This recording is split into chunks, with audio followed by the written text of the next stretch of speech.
Siapa yang himmahnya, pikirannya dunia, duit, mobil, rumah, mulu duit, itu lah ya.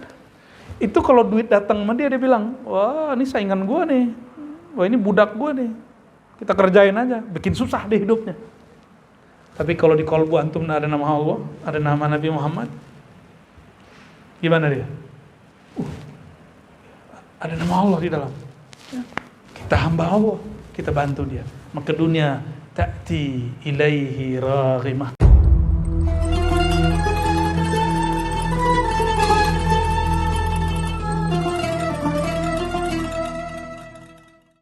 Wal hukm bainan nas bima arahu Allah.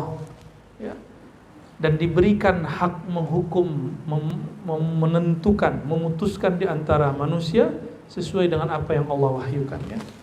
Wa wad'il isri, dan yang membuang beban-beban dari makhluk. Kita baca doa Rabbana, gimana ada yang dua ayat terakhir Al-Baqarah, Rabbana la tahmil alaina isran. Isran itu artinya saqlan, beban, ya. Jadi antum kalau baca itu, saya paling suka baca Amanah Rasul itu Zuhur rakaat pertama, Amanah Rasul. Jadi itu faedahnya kalau kita baca di rumah atau baca di masjid, maka diri kita dijaga dari syaitan 3 hari berturut-turut, dan Allah buang beban-beban kita. Jadi beban jangan pikul sendiri, capek, serahkan kepada Allah, ya. Beban apakah? Beban rumah tangga, beban pekerjaan, beban hati, beban tugas, apalagi beban dakwah. Ini yang berat, ya. Lebih berat kerja apa dakwah? Beneran, ya. Ada yang dakwah di dunia pendidikan kayak Ami Falah, berat sekali. Antum dakwahnya umroh, ya. Oh enak, dapat duit. Ya, tapi kalau dikata-katain nama jamaah, capek kan? Uban tumbuh lagi. Kalau kita berdakwah ilallah, bukan ila syuhratina, bukan mencari syuhrah, mencari popularitas, antum dikasih fasilitas sama Allah. Ini mohon maaf nih, KTT apa kemarin? G20. Itu semua yang bertugas dapat fasilitas negara nggak? Canggih nggak tuh kita lihat? Sepatunya sendiri, bajunya sendiri, kendaraannya sendiri, makannya juga spesial. Itu tugas dunia. Tugas dunia mulia karena dia ngurusin rakyatnya, ngurusin negara. Jadi pemimpin-pemimpin negara yang mereka niatnya ngurusin masyarakatnya, rakyatnya, berusaha adil, insya Allah Allah membersamai mereka, terutama yang percaya kepada Allah Subhanahu wa Ta'ala, ya. Itu dunia, pemimpin bumi dikasih tugas, anggota-anggotanya mewah-mewah bajunya, masya Allah, ya. Batiknya nggak ada apa-apa batik kita, ya. Nggak ada pakai baju koko, ya. Mobilnya masya Allah, kendaraannya. Apalagi orang-orang yang ngemban dakwah ilallah, ngajak orang kenal Allah, ngajak orang kenal Rasulullah, pasti fasilitas. Tapi ingat, fasilitas bukan milik kita, ya. Ingat itu, fasilitas bukan milik kita. Itu yang dicamkan di kalbu, baru sah zuhudnya, baru boleh terima. Jadi kapan kata Imam Nu'ta'ilah boleh terima pemberian makhluk? Jika engkau melihat Khalik lah yang memberi, Allah lah yang memberi. Kalau engkau melihat Allah lah yang bantu, baru boleh. Kalau enggak, syak, tolak. Makanya kita dengar ada seorang da'i yang masyhur, ulama yang masyhur, dia tolak bantuan dari orang. Mungkin beliau meragukan saat itu, ya. Mungkin apanya yang diragukan, sumbernya apa, atau beliau ihtiyat, hati-hati.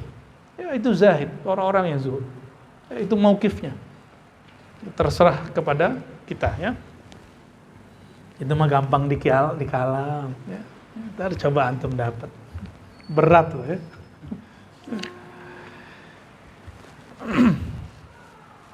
Yang pernah tugas,